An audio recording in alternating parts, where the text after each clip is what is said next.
New guidelines which limit the use of special housing units, more commonly known as solitary confinement, place the lives of prisoners, correction officers, and prison employees at risk. Hello, I'm Michael Powers, President of the New York State Correctional Officers and Police Benevolent Association. These new stipulations that have been put in place by the New York State Department of Corrections and Community Supervision were rushed through without consultation from the men and women who guard the prisons and keep order inside prison walls.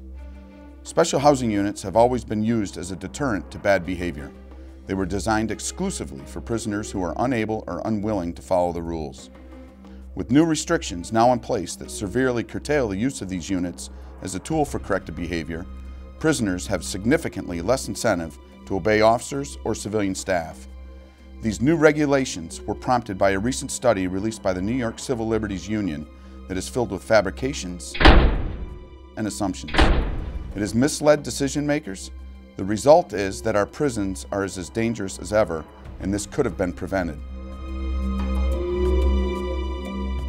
If we were to put aside the rhetoric and deal simply in the facts, prisoners are treated well and afforded the kind of offerings that helps maintain their physical and mental health. Prisoners always get 3 hot, balanced, and nutritional meals a day, which are prepared on site by culinary staff and inspected by a food administrator. Prisoners also have several types of specialty diets from which to choose, including kosher and high fiber. Officers and supervisors are constantly making rounds and checking on the well-being of prisoners. A nurse is available each and every day, all day, to care for ailments. Prisoners can meet with counselors, teachers, and Office of Mental Health clinicians. Each and every day, prisoners receive recreation time, educational and vocational programming, and several times a week, officers provide books and stationery supplies. Everything done within prison walls is documented on camera and recorded in logbooks, ensuring that high standards are met. While prisoners are always treated with respect, sometimes they choose not to follow the rules.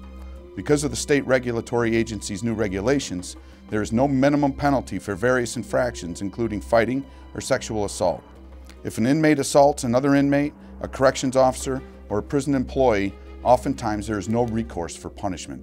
No punishment means there are no consequences or no deterrent to prevent future infractions. Other states that have enacted similar restrictions on special housing units have seen a rise in prison violence. There is no reason to believe that New York will not suffer the same fate. NYSCOPA plans on pursuing the following: a challenge to the SHU Sentencing Guidelines on procedural grounds. The argument is based on Department of Corrections and Community Supervision's failing to engage rulemaking procedures required by the New York State Administrative Procedural Act. Filing a complaint with the New York State Department of Labor for failure to provide members with a safe workplace. As we pursue these 2 areas, we will continue to look at all other avenues to challenge these new guidelines that would essentially create a more dangerous environment that already exists within the prisons across our state. My colleagues and I simply want a safe work environment. We call upon the New York State Department of Corrections and Community Supervision to reconsider its recent decisions spurred by the scurrilous disregard for the truth by the New York Civil Liberties Union. Without the availability of special housing units, we fear a rapid decline in the safety of our prisons.